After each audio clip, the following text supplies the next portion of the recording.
The price seemed reasonable, location indifferent. Here, the poet, the speaker, is talking about a man who is willing to rent a place. Shamed by ill-mannered silence, surrender pushed, dumbfounded to beg simplification. Now, that woman is asking for simplification, explaining his skin color. Telephone Conversation is a 1963 poem that satirizes racism.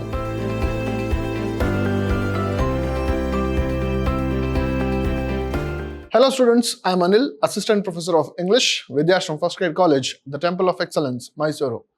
In this session, we are going to look at a poetry titled Telephone Conversation by Wole Soyinka for the students of BBA second semester. Wole Soyinka is a Nigerian poet. Let us know about him. Akinwande Owol Babuntud Wole Soyinka. He is a Nigerian playwright, novelist, poet, and essayist in the English language. He was awarded the 1986 Nobel Prize in Literature for his wide cultural perspective and poetic overtones fashioning the drama of existence. The first sub-Saharan African to win the prize in literature. He is a Nobel laureate. He won Nobel Prize for Literature. He is one of the best known poets of the Nigerian literature. Now let us look at the poem, Telephone Conversation. The price seemed reasonable, location indifferent. The landlady swore she lived off premises.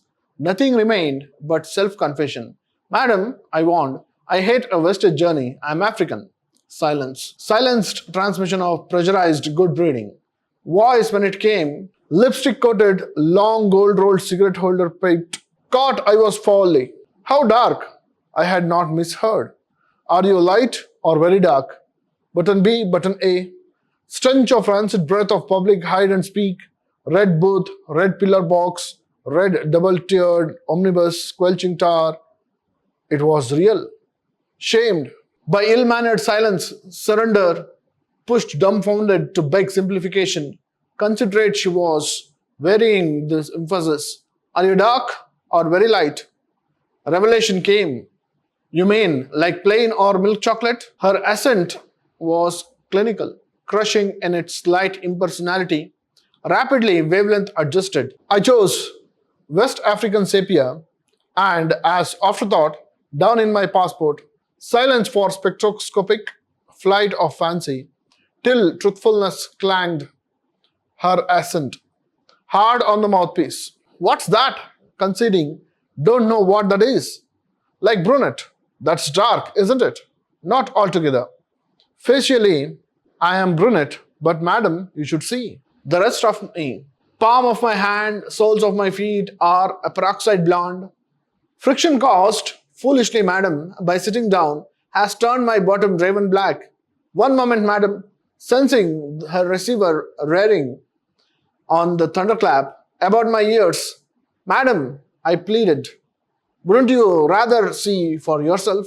Here, the poem ends. After reading the poetry, what did you understand? So here, there is a protest against racism that was being practiced. So let us look at the poem from the beginning. The price seemed reasonable, location indifferent. Here, the poet, the speaker, is talking about a man who is willing to rent a place. And he had got a place. It was reasonable, but location, it is not of concern. He talks about a telephone conversation with the landlady. Here, one should understand the theme of racism. What is this racism? Racism is discrimination based on skin color, blacks and whites. So here, Wole Soyinka is a Nigerian poet and he is wonderfully picturizing a conversation between a white landlady and a black African tenant. So here, there is discrimination in the words also. And he explains like this. The price seemed reasonable, location indifferent. The landlady swore she lived off premises. That means the landlady promised she was not residing in the building. She lived somewhere else. Nothing remained but self-confession. So here the poet or the speaker says, everything was settled, we agreed on the terms, but only one thing was remaining, that was self-confession. What was that? Madam, I warned, I hated a wasted journey, I am African. So here he says, I don't want to come there and get disappointed. So what do? He tells about himself, I am African. Then there is silence. Silence transmission of pressurized good breeding. Now that woman is thinking about him being black. Now there is some pressure building in the conversation. Voice when it came, lipstick coated, long gold rolled cigarette holder pipped. So here he gives a picture of the landlady. She was white, she was wearing lipstick and she had a cigarette pipe. Caught I was foully. Now she is thinking. Now the speaker says, oh, I am caught. How dark? She started asking him, how dark? I had not misheard. Are you light or very dark? So those things which are in the capital letters, it represents the words of the speaker. It represents the words of the landlady. Button B, button A. Now he is thinking, this question is not as simple as choosing button A or button B. Stench of rancid breath of public hide and speak, red booth, red pillar box, red double-tiered omnibus, squelching tar. It was real.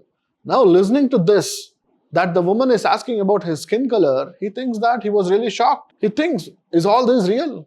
And looking at everything, the box where people speak on the public booth, a stench is coming out of it. And he compares this stench is just like the stench from the lady's mouth. And he looks at the booth and he looks at the red omnibus. Everything was red, which indicates danger. So here he says, it was real. And now he shamed. He speaks. Shamed by ill-mannered silence, surrender pushed, dumbfounded to beg simplification. Now that woman is asking for simplification, explaining his skin color. Considerate she was, wearing and emphasize, are you dark again? She broke the silence. Again she asked, are you dark or very light? Revelation came. You mean like plain or milk chocolate? Now the speaker replies, you mean like plain or milk chocolate? Are you talking about that to differentiate my skin color? Her accent was clinical, crushing in its slight impersonality, rapidly wavelength adjusted. Now she was pressing on him to know whether his color is really dark or light.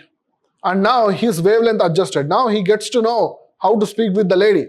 Now he got the tactics that this woman is practicing or emphasizing racism in her speech. Now I understood the wavelength and I chose West African sepia. Now he gives her a name for the color, West African sepia, and as afterthought, down in my passport. Now this West African sepia is what is printed on his passport. Silence for spectroscopic flight of fancy. Now both of them did not speak for a while. Till truthfulness clanged her accent hard on the mouthpiece. What's that? Now this woman did not get what color is West African sepia. So now she asks, what's that? I don't know what that is. Now the speaker explains like brunette. The woman says, that's dark, isn't it? Not altogether. So when she says, that's dark, isn't it? Even that is also dark, isn't it? And the speaker says, not altogether. Facially I am brunette, but madam, you should see. Now this speaker, the poet, he gets really agitated. He is really angry. He is really irritated by her insensible questions. So now he says, facially I am brunette. Rest of my palm of my hand, soles of my feet are peroxide blonde. I have different colors on my other parts of the body. Friction caused foolishly, madam, by sitting down has turned my bottom raven black. Now he is really irritated and he replies in such a way that by sitting, by constant friction, my butt has turned raven black. One moment, madam. Now he senses her receiver rearing on the thunderclap. This woman did not want to continue to talk with him. She was about to keep her receiver down. But the speaker says, ma'am, just a minute. Sensing her receiver rearing on the thunderclap about my ears, madam, I pleaded, would you rather see for yourselves? Why don't you come here and see which color am I? You come and witness what color am I? Here the poet is protesting against what this woman just did. She was into racism. She was discriminating based on skin color. Therefore, the poet got really agitated and he says, there is no humanity with this landlady. Therefore, in the end, he says, my butt has turned into raven black. You just come and see for your own self. And the conversation is cut. So this is what is called telephone conversation, written by the poet Ole Soyinka. To summarize this, telephone conversation is a 1963 poem that satirizes racism. The poem describes a phone call between a landlady and the speaker who is black. The speaker is black About renting an apartment, the landlady is pleasant until she learns that the speaker is African, at which point she demands to know how light or dark. She wanted to know what kind of darkness that the person was. The speaker's skinniness. In response, the speaker cleverly mocks. In the end, he cleverly mocks at the landlady's ignorance and prejudice, demonstrating that characterizing people by their skin color diminishes their humanity. This is the summary of this poem, Telephone Conversation. We shall meet in the next class. Thank you.